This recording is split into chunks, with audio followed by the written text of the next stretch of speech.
This episode is about how to work well and manage people of younger generations. I want to say like people in their 20s, which is an overlap between Gen Z as well as millennials. I'll talk about some statistics and tips on how to do it well. Here are the two questions this podcast answers. 1, how do you successfully transition into your first official leadership role?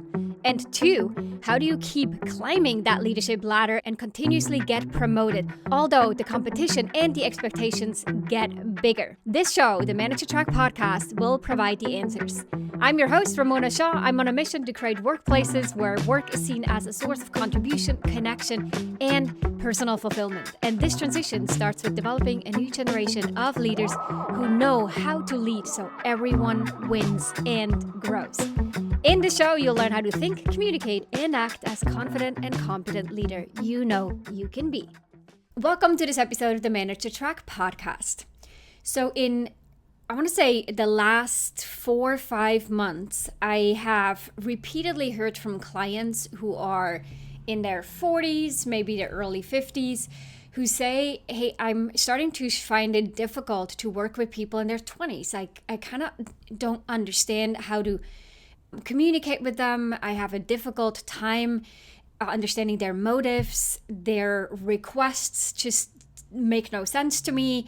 And I realize that I have to adapt because, the next 20 years that they're in the workforce and they're trying to progress as managers and leaders, they also know there's going to be more millennials that are going to come through the ranks, as well as more people from the Gen Z generation. And for anyone who is leading and not yet at the tail end of their leadership journey, understanding the intergenerational dynamics and really being curious and interested in how to work well with people who grew up at a different time, who see the world through different set of eyes, is really important. And so in this episode, I want to highlight a few key themes, interesting facts from research and data, as well as provide some suggestions on how to communicate well intergenerationally and what are some of the things to pay attention to. With all that said, I also want to really emphasize that there's simply not one size fits all. Just like if whatever generation you are in, if you look at your coworkers, they're all motivated by different things. They all have different ambitions, different goals, different levels of work ethic, different interests, different personality types. And the same is true for people of younger generations. And so sometimes actually sort of putting someone into a bucket of, oh, that's the millennial, or, oh, these are people from a different generation, can put a label on them that's not fair and not accurate. And we're then going to be biased in our conversations with them and in how we observe or judge their performance. And when it comes to discrimination, age discrimination, recognizing that we have these biases across the range of different generations and ages is important. And so I do really encourage you, if you find yourself in a situation where you feel like, hey, I'm struggling to kind of understand how to work with them, to first think of them as a human being that may just operate differently than you operate, and not as a first go-to judge them by their age or by their generation. That's really, really important. Now, with that said, there's still a few tendencies of things that we obviously want to call out. Hence your interest of listening to this episode and my interest in sharing some of this information and just bringing that back up and top of mind for you as a listener or a viewer if you're checking this out on YouTube. So we're just going to start with the basics. The Gen Z generation is born between 1997 and 2012. So the current age of people who fall within that generation is 11 to 26. It's a pretty wide gap, and which also means that some of them are obviously not in the workforce yet. But if you do work with people who just graduated college, and this is their first or among their first couple of jobs in the workforce, then you might have people on your team, people that you work with in the Gen Z generation. Gen Z is also that first generation that really grew up with smartphones and with social media, and that has definitely impacted and sort of shaped their review and the context of how they see community and and their lives overall. The millennials are also, if we talk about younger generation, now the second generation where we might feel like, oh, these are people of younger generations, are the millennials. The millennials were born between 1981 and 1996, so they're currently between 28 and 43 years old. It's also a pretty wide spectrum for a generation. So if I look at someone who's 43 to compare them to 28, I think the worldview overall, if you were to stereotypes, is pretty different. So again, it goes back to looking at this all with a bit of distance versus really trying to pinpoint and assume that everyone operates the same way. Now, what's interesting is that the millennials obviously take the biggest share in the workforce today, with that age between 28 and 43. By 2030, we're expecting about 30% of the workforce to be made up of Gen Z. So that's a pretty big stake that's coming into the working age within the next 5 years or so. Let's talk about Gen Z first, and then I'm going to sort of compare some of these facts or statistics here with what it looks like for millennials. But what we really recognize for Gen Z and their motives is that a large part of them are seeking purpose-driven work. 86% of Gen Z say that having purpose in their work is pivotal to their well-being and satisfaction. And so speaking about well-being and satisfaction, when we look at the importance of work-life balance, 38% of Gen Z say that that's a top factor in choosing an employer. It's only 38%. So what I find interesting is that millennials, when that same question is asked to millennials, work-life balance is a top factor for choosing an employer. 85% of employees in that survey of employees. So 38% Gen Z, 85% millennials. So the whole conversation around work-life balance is really something that's top of mind for millennials, more so than it is for Gen Z. Now, similarly interesting is that flexibility is actually more important for Gen Z compared to millennials. So 73% of Gen Z wants to have flexible work options. 49% of millennials want to have flexible work options, including remote work. Now, there's one more data point that I want to quickly call out, which also then leads to some of the problems or challenges that sort of people from older generations have with younger generations. And that is that 70% of Gen Z employees expect a promotion within their first 18 months on the job. Now, I couldn't find a comparable statistic for the millennials, but career growth opportunities is a priority for 87% of millennials. So it's high on both fronts, but the 70% expecting a promotion within 18 years is pretty high. And oftentimes people from older generations, they have a very different approach to that. They may think, no, you'll work for, 5 years, 3 years until you're even eligible to have a conversation or to make an ask. For Gen Z, this looks different. So sometimes even the way that organizations are structured and the way that titles and promotions are presented and communicated, that may need to be adjusted. And what most definitely is really important, and now I'm jumping ahead a little bit with giving a suggestion, is the transparency upfront of what a journey, a career journey, a progression journey at the company will likely look like. Because one of the worst things to do is to assume that they have a similar mindset on how long it will take to get a promotion and then never talk about it. You going along assuming that they would not even think about it for at least 3 years, while they're 6 months into the job and they're like looking at their watch and tapping on it. It's like, okay, so when are those promotion cycles and when can I get my next promotion? Now let's talk about mental health specifically for a few minutes. Mental health conversations have definitely increased in the workplace, where a lot of employees are now looking to get and receive support, or at least like an understanding and awareness of mental health challenges. That could be anxiety, it could be depression, it could be burnout, and the list goes on. Oftentimes, companies who are sort of, really well prepared and want to address these challenges, they offer trainings that for employees, they offer specific mental health training for leaders. They potentially offer therapy for mental health support, as well as the mental health days and just more proactive things to ensure that the employee's mental health is stable. And Older generations may look at that and think this is nonsense, or that it has nothing to do in the workplace and it actually is everyone's personal and private business. And you might actually really think this is true and right and the way that the world should be. But that is exactly one of those points where we just can't argue with reality and win the argument. Reality will always win. And the reality is that a lot of younger generations are expecting mental health to be a topic in the workplace. So more specifically, 92% of Gen Z graduates want to discuss mental health at work. 60% of Gen Z employees expect their managers to care about their well-being and for companies to offer mental health resources and support programs.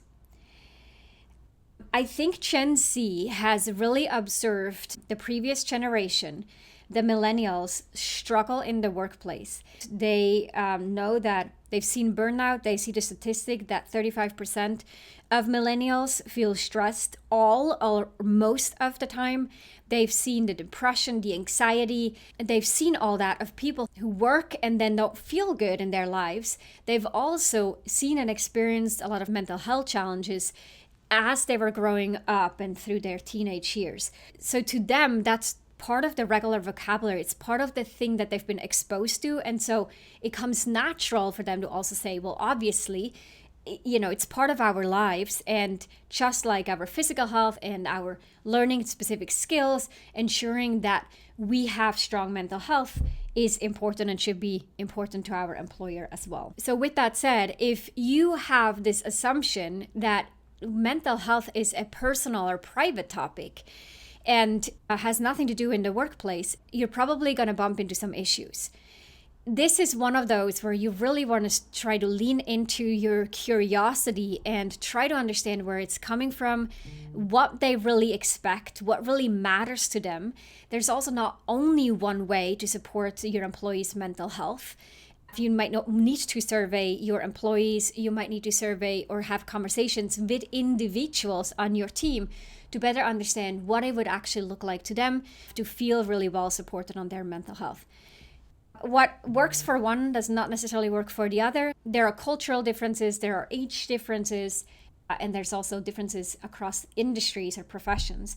That's what research shows, but that's also what we at Covas when working with different generations on topics like this. As a caring and driven manager, I know you want to strengthen your leadership skills, advance your career, and lead a high-performing, engaged team.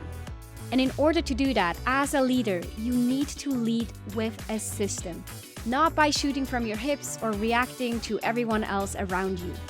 To do so, you need to first learn what should go into your leadership system, and second, develop your own.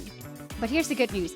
I created a concise, actionable, and yet comprehensive course on one component of the leadership system. And this is about how to successfully run one-on-one meetings with your direct reports. It includes over 67 minutes of tactical leadership training, plus a set of resources to make this as easy and immediately applicable for you as possible.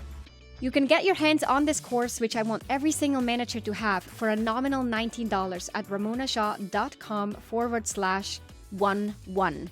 That's 2 times the number 1. You can check the show notes for the details or head on over to ramonashaw.com/11 and get started right away. And so speaking of curiosity, when we really lean into it and we also try to see individuals as individuals with their own needs, we want to get over the assumptions and often sort of misconceptions that younger generations are either unproductive or lazy, that they don't have a strong work discipline, that they don't want to have a job, or they are entitled and they want to get a promotion really quickly and only need instant gratification, and never want to pick up the phone and talk to anyone. They just rather be behind the screen and do everything over text.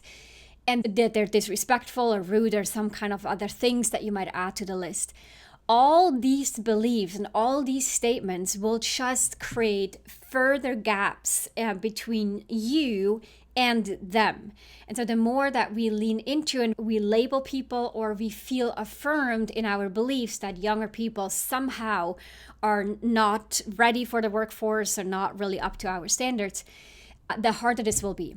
So if you do want to work well with other generations and you recognize that you have to in order to do well in your job, then the very first thing to do is really change your mindset about it. Younger generations are incredibly creative. They're innovative. They bring new perspectives to your organization. Many of them have really strong work ethic and are actually very committed and ambitious. There are plenty of examples of that out there. And of course, there's also examples of people who don't have good work ethic or are very rigid about their work-life boundaries, as much as there are people of generations like the older millennials, Gen X, or even baby boomers, where we see similar discrepancies. So leaning into trying to focus on the strength that they display and the new perspectives that they bring into the team or the organization, that's really where we want to anchor all this work. And then, of course, there are a few additional suggestions that I want to share in how to work and manage them well, given that there are definitely discrepancies that you notice and how you see the world versus someone who's younger will see the world. So a few suggestions. One, find opportunities to do reverse mentoring, where you and or other people of older generations will be mentored by people of younger generations, where you're trying to exchange information, insights, where you're going into this reverse mentoring, actually asking questions in order to see the world through their eyes for a little bit. And then in that mentoring conversation, you might also be able to let them see the world through your eyes. But the primary objective is for older generations to understand younger generations and their needs and their desires. So that's one. Another one is to encourage intergenerational collaboration. So if you do have people of different generations on your team, maybe like put two people together for an initiative or a project and call out that the reason why you want them to work together is because you want to enlist the strength of someone from the younger generation. Hey, it's maybe a fresh set of eyes, like they don't yet know how this industry works and they may come up with creative ideas. That is what you expect for them to bring to the table. And then from your more experienced person, you might ask to bring in a different strength. It might be sort of industry knowledge, or it might be attention to detail, or it might be understanding the organizational processes to push initiatives to the finish line. Call out the specific strength that you want them to display in the intergenerational collaboration. The third one is to recognize people's achievements and identify growth opportunities. Younger generations, they do want to get recognized more so than older generations. This is my personal experience, and our research supports that as well.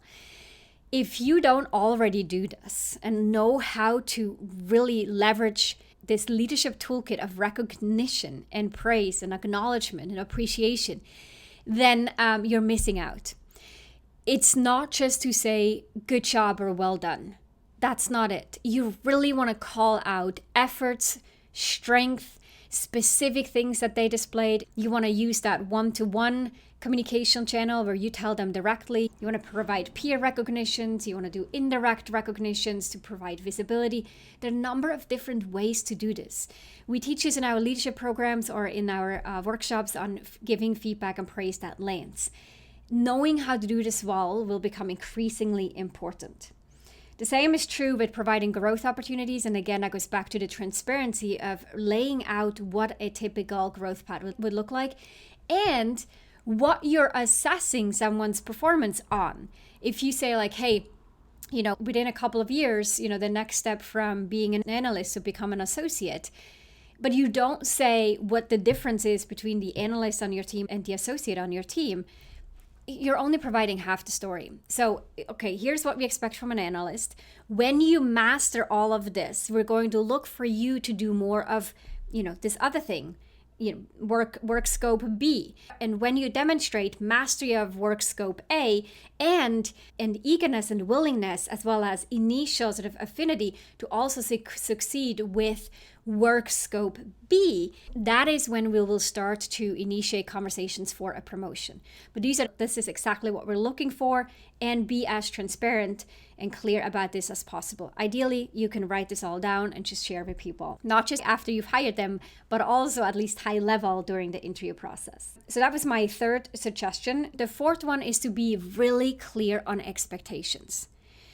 We work with a lot of our leaders on their leadership philosophy, not just so that they are grounded in their values and their principles, but also so that they're prepared to articulate what it will look like to succeed and to work well on their team. If you're someone and you say, to work on this team, the only way to be successful is if you're willing to get work done, even if it takes it an hour later, to be willing to travel on short notice, be willing to come into the office 1 day, 2 days, 3 days a week. These are expectations of what it will require for you to work well and succeed in the team, the job, or the organization at large. If you can't lay that out up front, and again, during the hiring process, not after someone has started, you might attract the wrong people. But you're saying like, hey, here's an invitation, read it. And if that sounds awful to you and not something you want to sign up for, then this is not the job, or I am not going to be the right leader for you. I want to be very clear with my language here. I'm not saying that you have only one way to lead and you're being very sort of like firm and stubborn about this is how it's going to be. It's going to be this way and nothing else. That would not work well. I am saying though that you set expectations and then you're still flexible to support people differently on your team or to adapt to certain circumstances. But overall, you're setting the tone for what it will be like. So being very clear with those expectations is really important. And then there's two more that I want to mention. One is about providing as much flexibility as you can. Yes, not everyone has remote work set up. More and more companies are sort of trying to ask people to come back to the office. You might have certain work hours where they just need to be on the desk.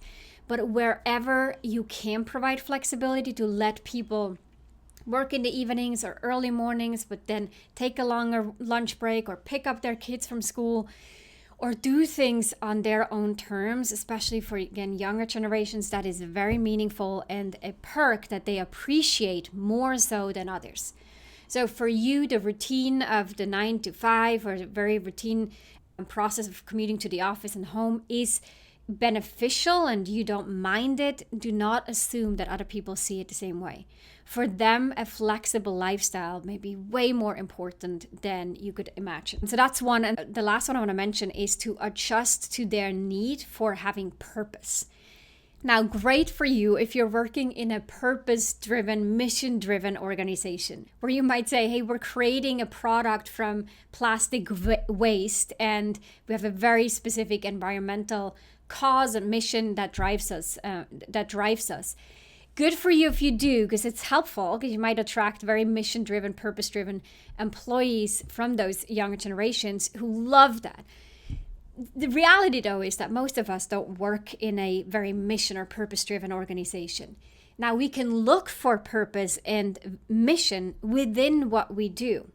So, for example, I used to work in the private equity field, and one of the ways to call out the purpose is, hey, we're providing retirement money for our clients, the end clients. Now, of course, there was like 3 layers in between, us, my company at the time, and then the ultimate recipient of the retirement money.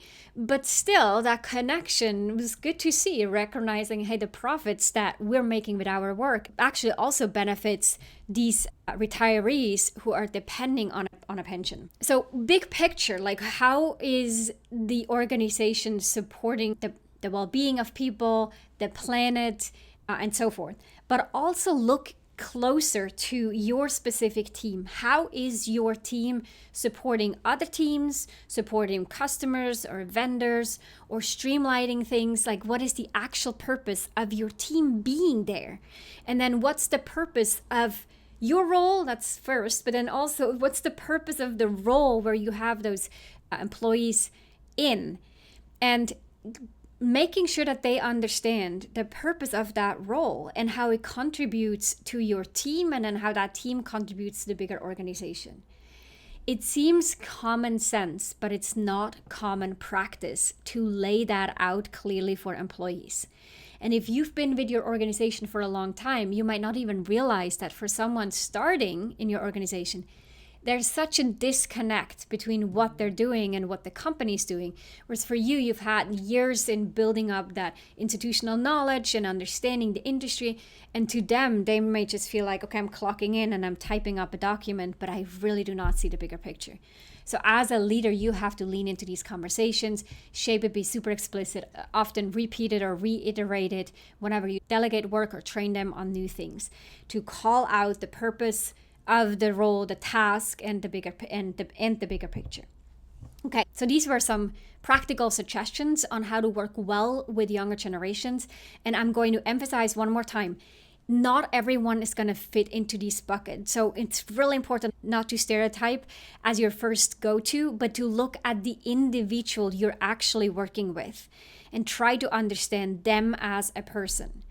And then only as you sort of like take a step back, and you might say, okay, and I do want to get to know that generation more broadly so that we as a team or an organization can systematically develop retention strategies or hiring strategies in order to attract and retain employees and support them in their growth while keeping them satisfied and engaged at work. If you have any specific questions around this or scenarios that you'd like some additional help with, please check out the AMA link in the show notes to submit your question, and I will address it in a future podcast.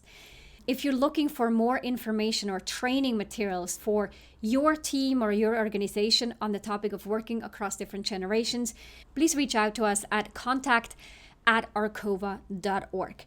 Thanks so much for tuning in. We'll be back with another episode of the Manager Track podcast next week. Bye for now. If you enjoyed this episode, then check out 2 other awesome resources to help you become a leader people love to work with. This includes a free masterclass on how to successfully lead as a new manager. Check it out at arcova.org/masterclass. The second resource is my best-selling book, The Confident and Competent New Manager: How to Quickly Rise to Success in Your First Leadership Role.